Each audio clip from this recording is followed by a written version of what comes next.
So hi everybody, good afternoon and welcome to our webinar series hosted by the Medicines Management team and Let's Make Lemonade. We're doing a webinar series on the key question safe, so the first key question in the CQC assessment framework, and we've been running through so far and will continue to do throughout the year each of the quality statements that falls under this particular key question. Just before we do introductions, I just wanted to have a kind of very quick caveat that we are aware of the draft assessment framework that's been published overnight by the CQC, and we are taking that into consideration and will adjust the webinars at the latter end of the year to align with what the CQC are up to. And for anybody that hasn't yet had a chance to go and look at that, I would encourage you all to do so. We can put the link in the chat throughout this webinar, and it's an open consultation. It closes mid-June. And it's an opportunity for all of the different sectors, so adult social care, hospital, community mental health, and community and primary care services, to have a look at the draft assessment framework and give their feedback, views and opinions before the CQC then go away over the summer and finalise it for rollout. So if you haven't yet had a chance to look at that, then please do so.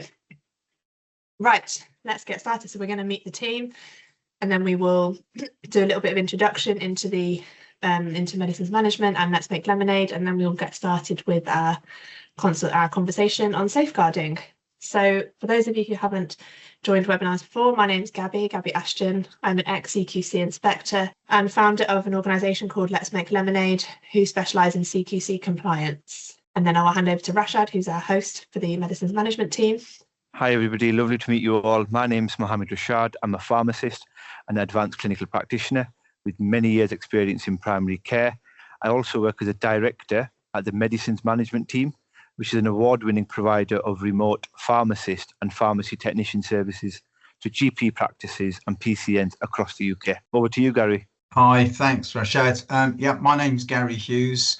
My business is called Leadership in Practice. I've been in primary care for over 17 years, and 13 of that was as a practice manager. And I now support practices, PCNs, federations, mainly around sort of the areas of business, and improving business and compliance is a big one. Mateen, over to you.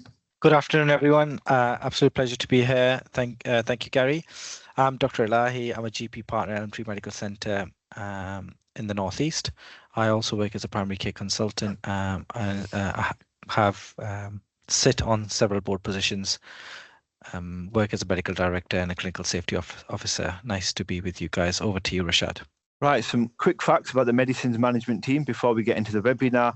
We are an award-winning provider of pharmacy services to the NHS for 8 years. We're trusted by 85 PCNs and 250 plus GP practices. We provide a completely managed pharmacy service from our remote training hub, fully supervised by GPs and senior pharmacists. We handle all clinical queries, IT problems and HR problems in-house. So it's a truly managed service that includes training, auditing, HR and finances. And it's fully within ours. You can get our services up and running within 2 to 4 weeks. So if you're a GP practice or a PCN looking for pharmacy support, get in touch and see how we can help. Brilliant, thank you. And again, just some very quick facts about Let's Make Lemonade before we dive into the good stuff. So as I mentioned earlier, I'm an ex-CQC inspector and now provide CQC compliance and ongoing CQC support for health and adult social care providers. So services include mock inspections, ongoing compliance support, providing training and development. Mostly that encompasses mentoring for registered managers, and then looking at registration support and any action planning and enforcement response support that you may need. Okay, safeguarding. So this is the quality statement that we'll be looking at today. And what we're going to do first of all is just have a very quick look at the outline of what the CQC are looking for and the legislation that underpins that. So as hopefully people are familiar with, the quality statements are made up of we and I statements. The we statements are the commitments that you as providers are going to make as part of running and working in an organisation that's CQC registered. So The statements that fall under safeguarding are to say that we work with people to understand what being safe means to them, as well as with our partners and the best way to achieve this. So we'll be talking more about partnership working, collaboration and information sharing throughout the webinar. We also, all of us on the call are committed to concentrating on improving people's lives while protecting their right to live in safety, free from bullying, harassment, abuse, discrimination, avoidable harm and neglect. And we also make sure that we share concerns quickly and appropriately. So for every quality statement that the CQC publish, they also provide links to best practice guidance, additional legislation, and kind of top tips. So it's always worth going onto the website and doing a bit of a deep dive yourself into these quality statements.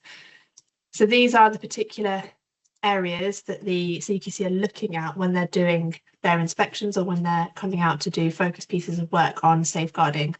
So they're looking at your knowledge and understanding of specific safeguarding requirements. They're looking at sexual safety and empowerment in the workplace. They're looking at DOLS, if that's applicable, and the work that's done there. They're looking at mental capacity, so the MCA Act, for you, the human rights approach, and then looking at how you kind of are mindful about harassment and abuse, again, particularly in the workplace, and closed cultures as well.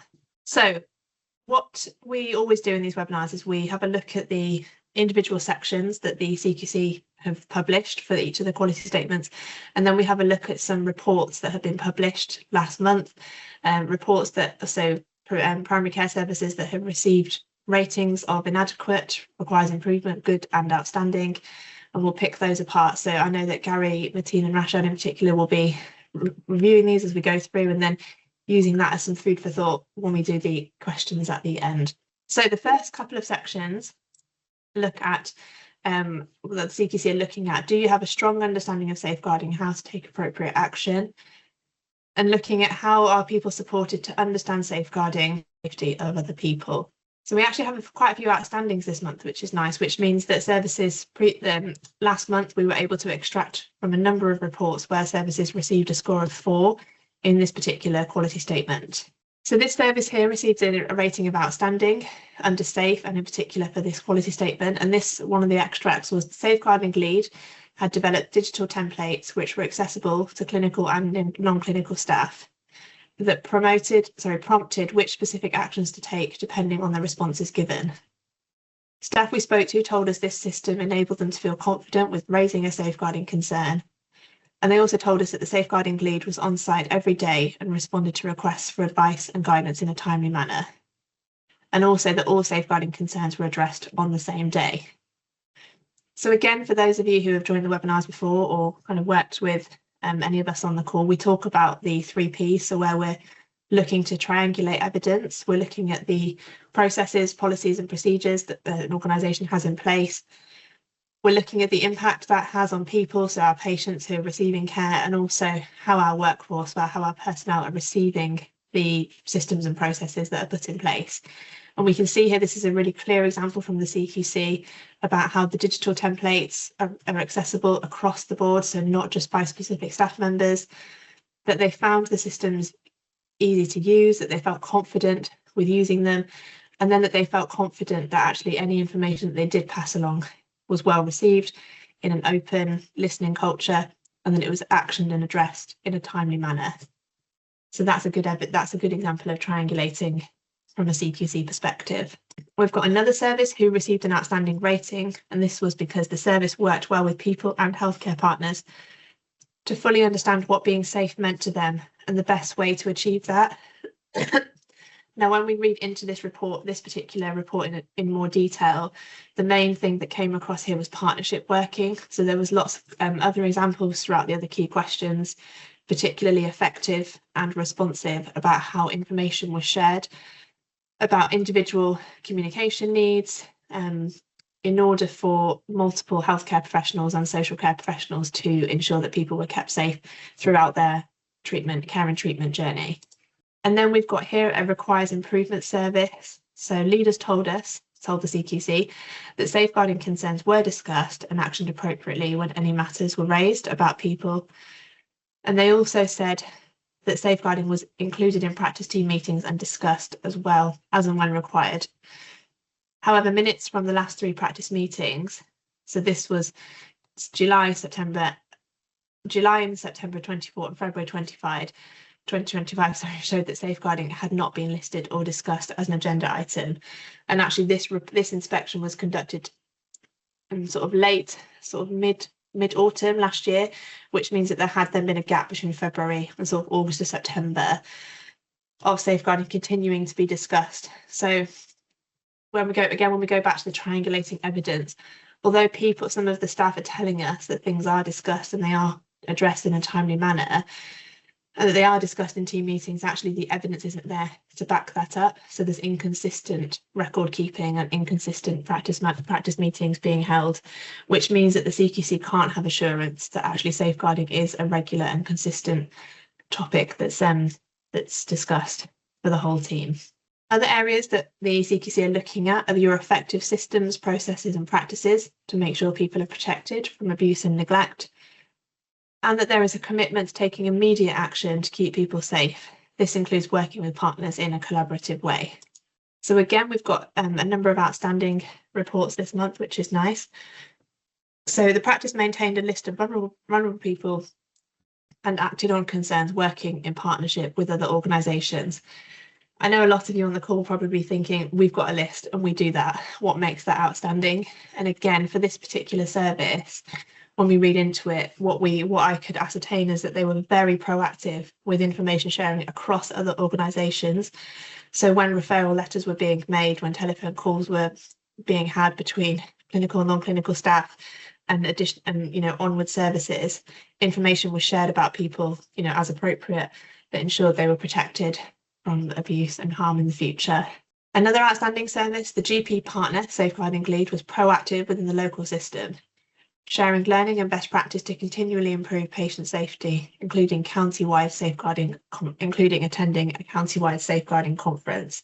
Now, I know when we've done the well-led series, I'm going to say last year, maybe the year before now, but we spoke a lot about partnership working from a CPD, from a sharing best practice, from a learning from each other perspective, having guest speakers in, having colleagues in from local agencies, from partner agencies, and the benefits that can come from that. And actually it's positive to see here that this GP partner and the safeguarding lead is proactively sharing their knowledge and their information across the services and hopefully learning as well from the others. And then another outstanding rating here. So the safeguarding lead was responsible for the maintenance of the safeguarding register. So monthly audits ensure that the information was relevant and up to date. We saw that all family members were coded in the clinical system in any safeguarding concern, so that any concerns relating to the vulnerable person could be addressed. As well as the safeguarding register, there were pop-up alerts on the patient record of all vulnerable adults and children, giving prompts to ensure patients' vulnerability was considered. And perhaps later on it would be interesting to hear from Martine about that from a clinical system point of view, not just having the register, but also having the pop-ups and also having the coding for family members of a vulnerable person, so that you've got a holistic kind of oversight of safeguarding concerns. So we can come back to that one. And then we have a service that received an inadequate rating, so a score of 1 out of 4 under safeguarding. So whilst their practice held a list of vulnerable people, the list had not been effectively maintained. This was confirmed when noted during the inspection there were 64 patients identified on the child safeguarding register. However, only 2 were then appropriately listed. So that's a quite clear and obvious shortfall from a record keeping and oversight perspective, which would lead to that inadequate rating. The 5th and 6th element of this particular quality statement look at how people are appropriately supported when they feel unsafe or experience abuse or neglect. And then where applicable, there's a clear understanding of the DOLS process, which obviously we won't go into in this particular webinar. But yes, so there were a mixture of non-clinical staff members who had chaperone responsibilities, and those staff members had completed DBS checks to ensure they would be appropriate to undertake this role. This one is interesting because we will come over to this when we've got some MythBusters at the very end about safeguarding and looking at the kind of legislation and rules that underpin whether or not chaperones do or do not need to be DBS checked, and what you can do as a service to to mitigate that if you decide not to. So we'll use that as some food for thought throughout the webinar. And then the final part of this particular quality statement looks at, again, it revisits your systems and processes, but it's focusing particularly on human rights. So how people's human rights are upheld and how they're protected from discrimination, and also how people are supported to understand their rights, including their human rights, under the Mental Capacity Act and under the Equality Act of 2010. So the CQC here have given you very clear direction of the additional legislation that they're looking at from a human rights, mental capacity and Equality Act point of view. So it's not always just the safeguarding legislation that we all know that would underpin this particular quality statement, but the additional legislation that would fall around this to make sure that people are kept safe from harm. So one service received a rating of good. Here we've got the service worked with people and healthcare partners to understand what being safe meant to them and the best way to achieve that. They concentrated on improving people's lives while protecting their right to live in safety, free from bullying, harassment, abuse, discrimination, avoidable harm, and neglect. And they shared their concerns quickly and appropriately. So that's a very kind of bog standard, what you'd expect from a report, which is why they would receive a rating of good. And then here we've got an inadequate rating. So during the inspection, we checked a sample of the do not attempt, I'm just going to say DNA CPR records for the patient. And the service was also not able to provide evidence of an effective system to ensure DNA CPR's records remained up to date and relevant. So for obvious reasons, in terms of record keeping, for the safety of a patient, that would have received a poor rating there. Okay, so we're just going to have a bit of a whiz through some top tips and some guidance for people.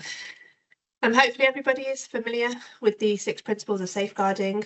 If not, it's worth Googling, it's worth having a look, and we're going to run through a few of them today.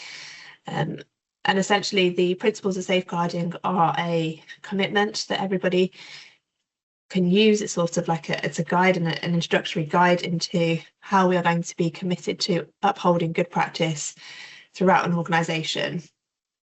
So the first principle of safeguarding is empowerment. So this is how people are being supported and encouraged to make their own decisions and give informed consent. Now, again, I know we have spoken a little bit previously about informed consent and bringing people on board in their patient journey. So doing things with them rather than for them or on their behalf. And this is particularly important when it comes to safeguarding and how we're making sure that people really understand what's in front of them, what options they have, and how they can be empowered and supported to make decisions that are in their best interest. So here, when we look at the legislation that underpins this particular quality statement and looks at safeguarding, the first ones are, well, the 2 of the main ones are Regulation 13, which is safeguarding service users from abuse. But interestingly and positively, the CQC also highlight Regulation 9, which is person-centred care. So they're really reiterating the importance of putting people at the heart of safeguarding rather than it being a process that we simply work through. So from a Regulation 9 point of view, just some of the text to give people a little bit of context. What the CQC say is that each person or the person lawfully acting on their behalf must have all the necessary information about their care and treatment, and this should be provided in a way that meets that the person understands, so in a way that meets their needs. And from a Regulation 13 point of view, it's very much focusing on the processes. So information about current procedures and guidance about raising concerns should be accessible not only to the staff, but to people who use the service and advocates and those lawfully acting on their behalf. So it's how you're going to be sharing the safeguarding processes with your patients and with the wider population that you're providing care and treatment for. So this kind of lends itself quite nicely to accessible information standards. Again, I probably will talk about this at every webinar and anything I ever do for the rest of my life, because I'm very, very committed to the accessible information standards concept and the principles, which essentially set out how organisations should ensure people who have disabilities, impairments or sensory loss get information that they can access and understand. But I think sometimes when we're thinking about working with patients, we're thinking about working with vulnerable adults, children, families, advocates, professionals, anything like that. The accessible information standards can be extended in such a way that we're really just making sure that all people have access to information that is accessible in order for them to be able to do their job well and to keep people safe. So these are just some snippets that are available that we've seen from practices, just to give you some indication of what accessible information standards could look like. So having audio versions of guides available for people. So we can see here that there's kind of very straightforward audio guides available for what is abuse, how to speak up, and how to report abuse. And it's a question that I would ask when out on inspection, is how have you made your policies, your processes, your information about who your designated safeguarding lead is and their contact details, etc. How have you made that available and accessible to people in different formats, rather than just the bog standard poster on the wall or on your website? Again, using from an easy read perspective, lots of free resources available for you to access, but thinking about making sure that, again, your information is user-friendly and readable for all different individuals, regardless of their kind of disability, impairment, or sensory loss, or other communication needs. So just thinking about, sorry, from a top tips perspective, making sure that you bespoke any information that you provide with your patients and with your staff. So really making sure that you know your population group, you know your workforce. Just try to get a little bit creative. And there's, as I said, there's hundreds of resources available out there, but once you know who it is that you're communicating with, then that will allow you to be creative with the information that you put out there. We can see from the inadequate reports, one of the problems was about not having regular discussions. So making sure that safeguarding is a regular topic at any of the practice meetings or PPG meetings, anything like that that you're holding. And then making sure that your patient reps, for example, at your PPG, work closely with your designated safeguarding leads. And if you do have, for example, an equality, diversity, or a human rights lead, making sure that they are brought on board with the patient, with the PPG, or with your patient reps, to consolidate and bring those conversation topics together, so it doesn't end up being a we and a them concept. Okay, so we're just going to have a look at another principle, safeguarding principle. So this one is looking at partnerships. So this here suggests or says that local solutions through services working with their communities, and communities have a part to play in preventing, detecting, reporting neglect and abuse. So one thing here that from an inspection point of view, and I think, well, not even just an inspection point of view, but a quality assurance point of view, that I've seen can prove really beneficial here, is to do a case study about why working together matters and the impacts it's had. So whether that be through your practice meetings, your protected learning time, your one-to-ones with your staff, or their annual appraisals, or if it's simply at this stage a management and leadership conversation that you have between practice managers, partners, etc. Thinking about what is the relationship like at a local level. So how strong are the local solutions that you have with your community organisations? How have they played a part in preventing, detecting and reporting neglect and abuse? And how have you played a part in sharing that information back out into the relevant community services, and really using it as an opportunity to reflect on the impact that your partnership relationships have had? And if as part of that case study you realise that actually things do need to be stronger or they could be better, then it will highlight an opportunity for some work to do. And the sixth principle of safeguarding is looking at accountability. So this here is thinking about accountability and transparency in safeguarding practice, which leads us on to a self-assessment that we've created for you all. So this is just a top list of questions that I suppose these are questions that I would be asking from my inspection perspective, but also I'm sure that Gary from his practice manager's head, and I'm sure Mateen and Rashad from their clinical side of things would also be considering. So it's more of a holistic self-assessment with the particular theme of accountability in mind. So questions may be, do the systems, processes and practices that have been introduced safeguard people from abuse?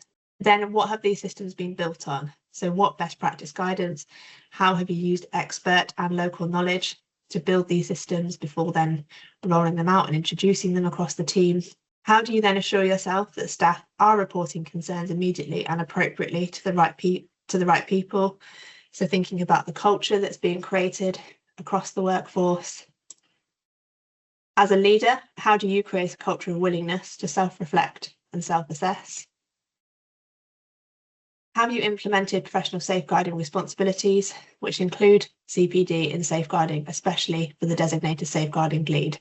So that just goes, we're thinking about how are you going beyond the mandatory training, the levels of training that are required, and then thinking about additional or access to additional learning resources to help in that role. How have you embedded the principles of fairness, respect, equality, dignity, and autonomy into your practice? So again, for anyone that's not familiar, the FRIDA acronym is the human rights principle that the CQC use as part of their inspection framework. So it underpins, it's sort of considered a golden thread that underpins the entire assessment framework, and it's worth having a look at in more detail if needed, but thinking about how these particular principles are embedded into your day-to-day practice. Thinking again from a leadership perspective, how do you normalise mistake making? When and how are learning events discussed? Have you had an external audit? So similar to medicines, health and safety, why not safeguarding? So, contacting your local authority, contacting particular social workers, safeguarding leads, if you've got a partner in a neighbouring practice that's the DSL, have you invited them along to look at your safeguarding processes and kind of benchmarked at that level? So it's worth thinking about having an outsider come in and look at your safeguarding processes in more detail.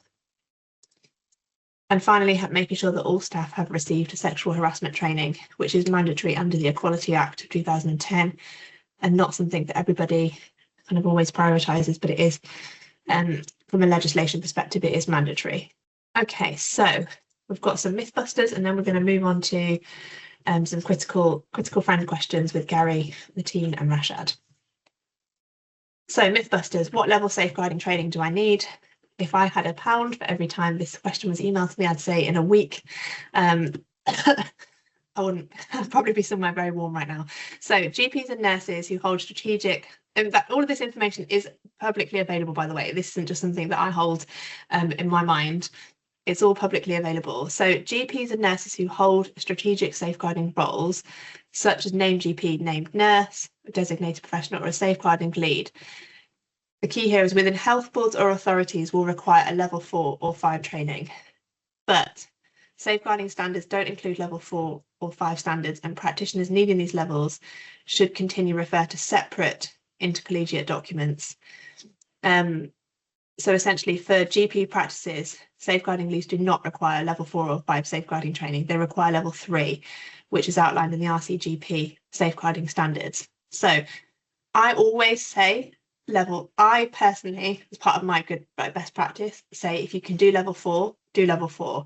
But if you've got level 3, don't panic. There's no rules that you're breaking at this stage, unless you fall into the criteria above, thinking about health boards and authorities.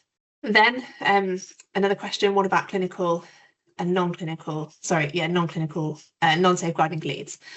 So essentially, what we're saying is that all clinical staff working with anyone, so adults, children, young people, anyone who could pose a risk, basically needs a level 3, and that does include practice nurses. Again, I've had lots of questions about, do GPs and practice nurses need different levels of safeguarding training? The answer is no, you all just need to have your level 3 in place. To notify or not to the CQC. So again, I get one of my frequently asked questions is, this has happened, do I need to tell the CQC? From a safeguarding perspective. So not all referrals that you make to the local authority need to then be notified to the CQC. You're only required to notify the CQC of safeguarding incidents where the allegation of abuse is linked directly to your provision of care. So just to make that clear, otherwise I can imagine you'd be making a huge amount of notifications to the CQC. Did not attend versus was not bought. Again, just understanding the difference between them. And we've seen this referenced in poorly rated services as well. So it is something that the CQC are picking up on, and rating requires improvement or inadequate for. Simply coding children who miss appointments as DNA rather than WNB is considered a major failing, and then a failing to have a robust and consistent process of following up when children miss multiple appointments. So if you're sat in this webinar and you're thinking, oh, I don't know if we do that, I don't know if we've got it right, the difference between your DNAs and your WNBs, I would prioritise that as an audit for you to think about. And then chaperones. Do chaperones need DBS checks? So I know that came up in a report that we reviewed earlier. So a service that received a rating of good had all their chaperones DBS checked. However, the CQC guidance does say that roles including chaperone duties, because I suppose we're thinking that chaperones can sometimes be non-clinical staff or quite often are non-clinical staff. So the guidance says they may require a DBS due to the nature of the duties and the level of contact with patients. If you decide not to carry out a DBS check for any role, you just need to have a clear rationale, so an appropriate risk assessment. So 99.9 times out of 10, people are going to say, let's just DBS check our chaperones, clinical and non-clinical, because of course it makes sense. But if for whatever reason you've decided to take a different route, just make sure that you risk assess. And that just means that you aren't then in breach of any legislation. You can clearly demonstrate to the CQC how you've come to that particular decision. Okay, so we're just going to move on now to speaking with the team, getting expert opinions, and hopefully, as always, if anybody's got any questions or if they want to contribute to this conversation in any way, please use the chat function, and we'll be monitoring that as we go through this. So question number one for Gary, with your practice manager hat on. So as we can see from the CQC reports, there's a huge focus on the process, but hopefully today we've also encouraged thoughts about safeguarding, going beyond process and considering workplace culture and how this then impacts patients and staff. What would you say a safe culture looks like for a staff member and a practice manager? Yeah, thanks, Gabi. I'm going to look at those separately, the staff member and the practice manager, because I think they are different. And in my time in practice, for a staff member, the big thing was the staff being confident enough to raise a concern or raise a suspicion. I always felt they didn't need to be the ones to say there's definitely an issue here. They just, it was a concern, a question of suspicion. And the big thing was them feeling sort of safe enough to, or not frightened to do it. And that could have been, fear of getting it wrong, or a fear of not being believed, or just a fear of causing trouble. And for me, a big thing is maybe as a practice, you actually sharing with them what happens if they were to raise a concern. What do you do with that information? What's their continued involvement? What happens next? Because that often can be that unknown, can be a big thing. And I think if they're patient facing, it's more likely that they're going to sort of know concerns. So they might be the first to notice something isn't right. So I think the big thing is making sure that they're not fearful and they're empowered and they know where they've got to go for assistance and support. But I often look at these regulations and I find them a bit disappointing and lacking, because safe culture shouldn't be one directional. And I'm pleased that you've put staff in here. And I think, when I started in 2008, it wasn't such a worry about staff. But now I think, we've really got to look after the staff as well. And as a leader in a practice, I could not do all of this to demonstrate that I'm looking after patients if my staff could not see that I was looking after them as well. I think, it's so important now. So I think, it's something that we've got to make sure that staff are feeling safe as well, because if they're not, we're going to have more problems. We're going to have more patient safety risks, and we're probably going to have less staff. So I think it's so important now, that we've got to be looking after the staff as well. That's got to be what safe culture has got to be about. For the practice manager, I think it's about the culture that you're creating, and also what you personally need for yourself. Now, for that first part of the culture that you're creating, and practice managers are generally key in this, it is about making sure everything's visible, inductions, meetings, training, policies and processes, all those sorts of things, but making sure that the leads are engaged and that they're accessible as well. Because again, that barrier for staff, if they don't know who the lead is or they're not accessible. So making sure that all of that is okay and in place, the policies are embedded, all that sort of thing as well. And if just because as a practice manager you haven't had a concern raised maybe for months or years, and I think in my 13 years I don't think I had that many raised, that doesn't mean everything is okay. You know, have you got a problem with actually staff not feeling comfortable about doing it? So, you know, just because you haven't had a concern, don't think it's all right. But then there's what you personally need as a practice manager, and that often gets overlooked because you've got to feel safe to raise concerns. And just to give one example, it might be that you want to challenge a GP, a partner, or another clinician because they've maybe missed a referral, or they haven't updated their records in a timely way, or they've acted outside your process. You know, all of that only works if the practice manager actually is supported to do it, not overruled when they raise concerns. Because if that happens, then you haven't got a safe culture. You've probably got greater patient risks, I think. So that's my answer. Long answer, sorry. No, that's brilliant. Thanks, Gary. Yeah, I think you've raised some really good points there. And I think in particular, I think it's important. I think you kind of used the phrase continued involvement, which is absolutely key from a staff member's perspective. There is nothing more, I think, yeah, having, you know, worked in organisations and now, you know, speaking to staff on a daily basis, when they don't feel that the information that they have raised has gone anywhere, or they're not sure where it's gone, it can lead to, you know, huge feelings of just poor workplace culture, workplace environment, dissatisfaction. So making sure that they are you continue to involve them in, okay, we've made this referral, this is what they've said, this is the feedback, this is what we've done as a result, thank you for this, sharing it in team meetings, etc. It all makes people feel that the information they're raising is worthwhile and it was worth their time. And then I think you've also mentioned about staff well-being, and that's really important. Offering debrief. Safeguarding is not, you know, by very nature, it's not a pleasant topic to talk about, is it? It brings up and can bring up a lot of emotions for people.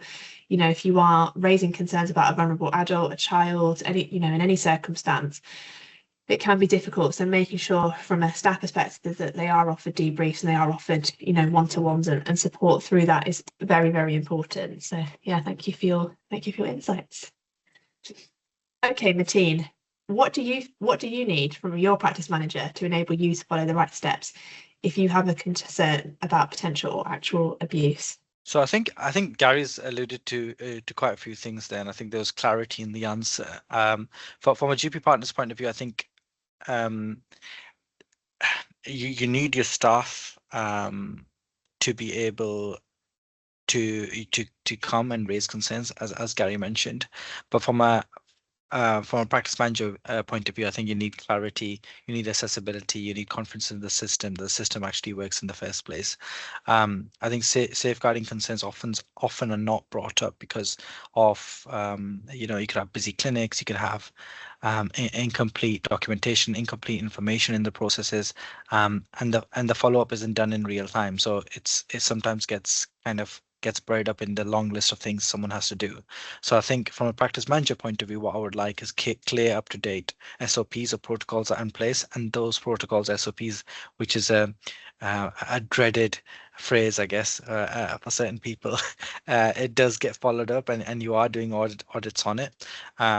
There's named safeguarding leads, and these leads are obviously fully trained, but they're visible and they're accessible, and they're known to every single staff member as well. So making sure that is happening in the practice, and make sure that there's a straightforward referral pathway. So what we decided to do, which I think is, I'm not sure if it's mandatory, but we decided to have a laminated referral pathway set up in every single room, clinical or non-clinical room, which is easy to follow and not too complicated, with the named safeguarding lead present in every single room as well. So again, easily accessible.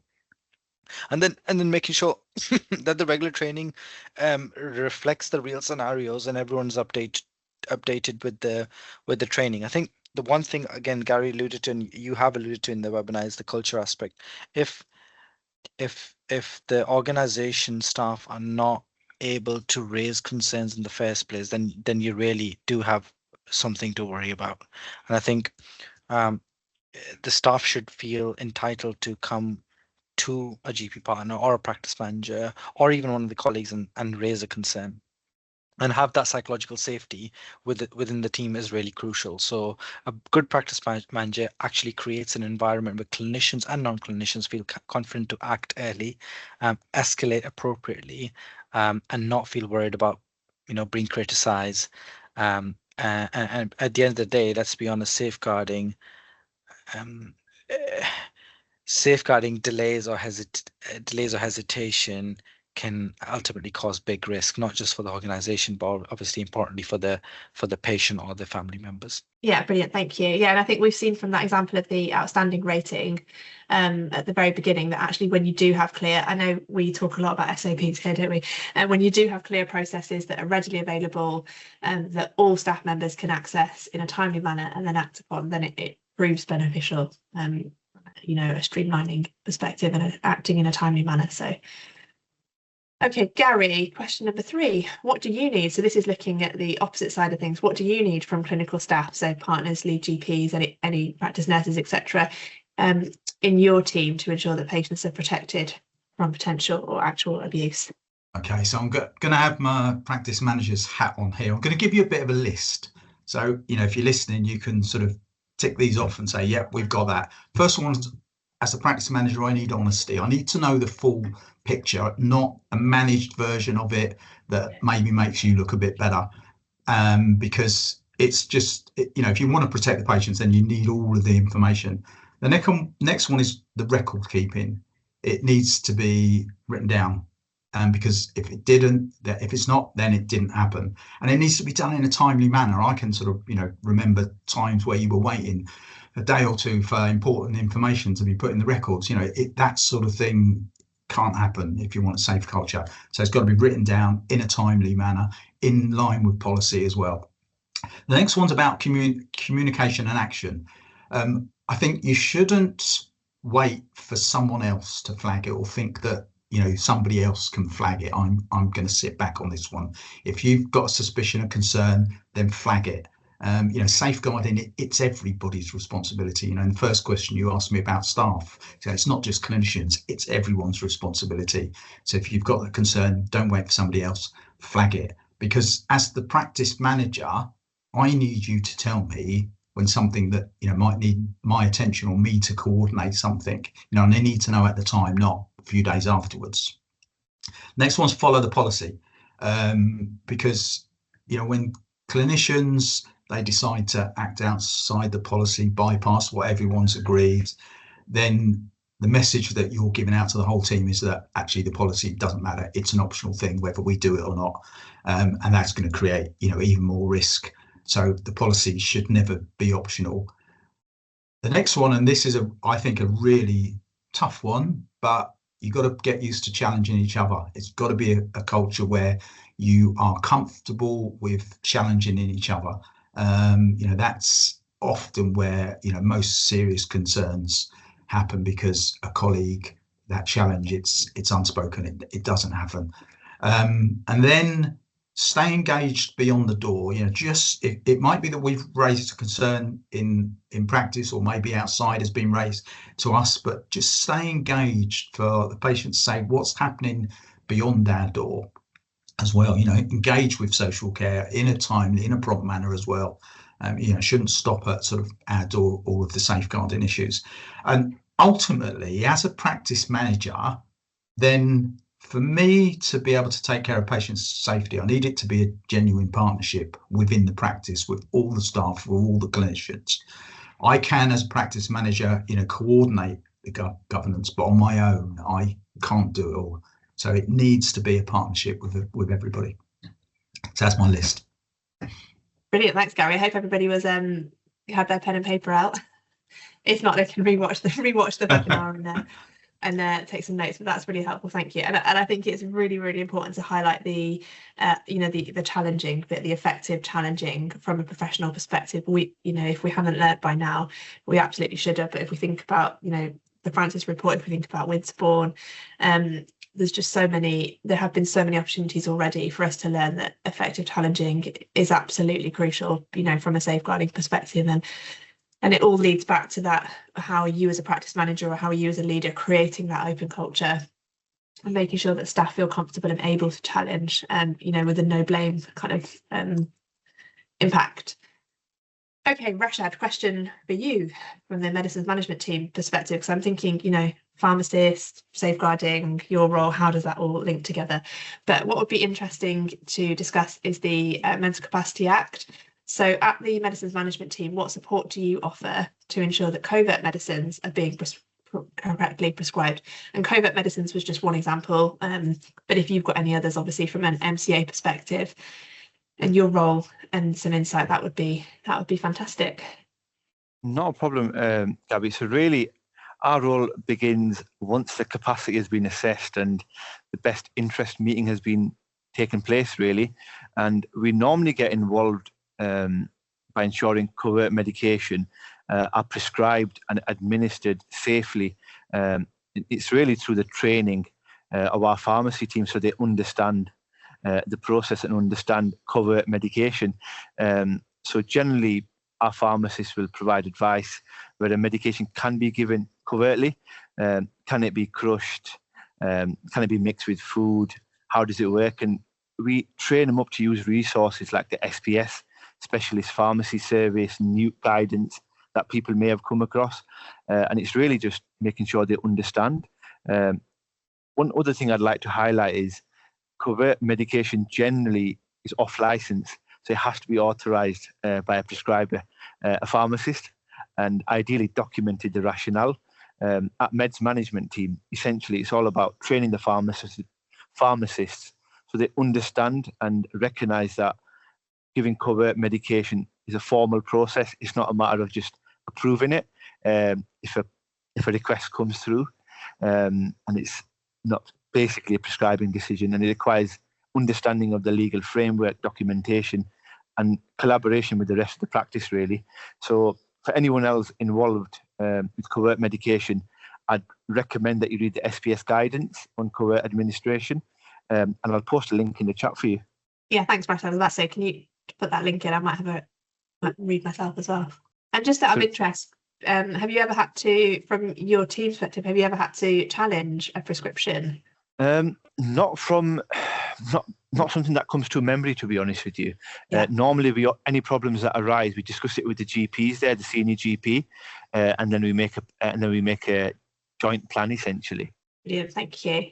Okay, and last question for Mateen. So throughout your time as a GP, what has been one of the most significant lessons learned in relation to the topic of safeguarding? Big question. Thank you, Gabi. So I think some of the aspects we've already covered, to be honest. So I think safeguarding often presents with subtle signs, and it's having that culture, I guess, to be able to bring those signs up, and having the culture to not feel inadequate in some regards. So some doctors, so they can feel, oh, we should know this, we shouldn't talk to another doctor or ask for a opinion, even if it's not a doctor, from even a physician. Another physician could be a nurse practitioner, etc. So, and the other thing would be is recognizing the patterns. If something feels a little bit off potentially, then do feel free to ask a question, have a chat with a colleague. I'll give an example. Only a couple of days ago, we were sitting, the partners were sitting in one room, and a doctor just came down and gave a history of a child, where the history was obviously, when she said the history was essentially warm milk being spilled while the mom was going upstairs, and the baby had a small mark on their head, but the doctor felt okay to come and speak to the partners just to 100% check, even though she was 99.9% check. There was nothing untoward, really. But that culture illustrates that even if you have the slightest inkling that something might be off, to feel that you can approach a colleague. I think what I've learned is essentially having a professional curiosity is essential. It's okay to escalate things, even if you haven't got proof, if you've got a feeling, and trying to share everything as early as possible rather than leaving it. So I think, rather than thinking, do I have enough evidence, is there enough concern, or do I feel uneasy to bring that up, and then bring it up adequately to the right member of team in the earliest instance. That would be my takeaways, really. Brilliant, thank you. Yeah, it's a good example, isn't it? About sometimes if your gut just needs that extra reassurance, it just needs that professional curiosity and a peer to speak to. And if it turns out to be nothing, then that's obviously good news, isn't it? So it's better to ask and get support than keep it to yourself and think what if. So yeah, thanks everybody. Okay, we're wrapping up. So we've got an opportunity now. We've got about 5 minutes for any questions, any food for thought. That I always say food for thought. Any thoughts or considerations that people have for us? And I'm just having a quick look at the Q&A and the chat. So Liz has asked, how often should a DBS be repeated? So essentially, there is no official expiry date, and there's no restrictions on this. Again, we hear that they should be renewed every 3 years. That is a myth. It's just an urban legend that kind of floats around. There is guidance that I've put in the chats in response to Liz, but anybody can access it. And it's essentially saying that you must decide if and when a new check is needed. So whether or not you're using the auto update system or you're doing direct DBSs, that is something for you to consider rather than something that is dictated through legislation or guidance. And then we have Roman. So Roman, I'm not sure if it's more of a question or just a thought, but the new chaperone guidance is unworkable in general practice. Change my mind. I'm not sure that I can change your mind without having had a look at the guidance in more detail. But if you want to elaborate, please do. If you want to drop any of us, on the call, a message directly or on LinkedIn, and yeah, let us know your thoughts. Then we can certainly reflect on that and see if we can either change your mind or agree with you and find a workaround. But yeah, thank you for that. And yeah, if anybody else got anything, we've got a few minutes. Otherwise, Martine. Yeah, I was just going to say, I mean, just to try and answer the question, I don't know enough knowledge, but what I have read about it, I think is the two main barriers really are having coding that the person needs a chaperone on the point of booking rather than on the day when patient arrives or patient asks for a chaperone, or the doctor feels that patient needs a chaperone. So at when the patient is being booked, they should have a chaperone in place. Number one, I think that can be tricky.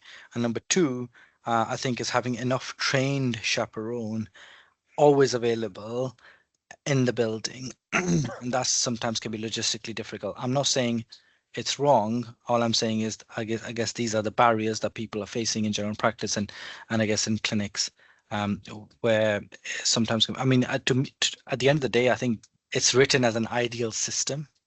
It's not really how general practice operates, but I think what we should try and do as much as possible is adhere to it. Sometimes it can be difficult, but as long as you've taken a full consent and you're offering chaperone as much, appropriately, that's the basics of it. Thanks, Martine. And I think Roman said it's point number 2, so not necessarily about the coding, but suggesting that it's more about staffing and resources, and having enough chaperones readily available is proving tricky. There is no, I guess, as Martina said, and everybody will probably say for the history of health and social care, that there's no way around that, or it's doing as much as you can with who you've got, and if it's not available, what can you do to work around that? But you can't magic a workforce just to meet one particular element, can you? So it's just doing as much as you can, I think. Rashad. I had a quick question, Gabi. So do you know, for remote clinicians, is safeguarding level 2 adequate, or does it have to be level 3? Say that again, sorry, for who? For remote clinicians, so remote pharmacists. Level 3.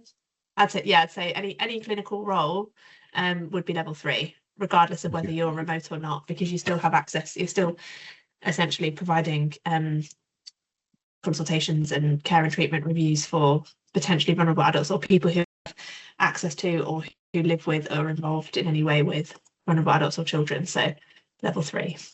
That clarifies it. Thank you. Okay, a couple of minutes to go, and looks as though we're done. So we'll give you that time back. Thank you everybody for joining. It's always a pleasure to bring the team together and to bring all of you together to discuss these topics.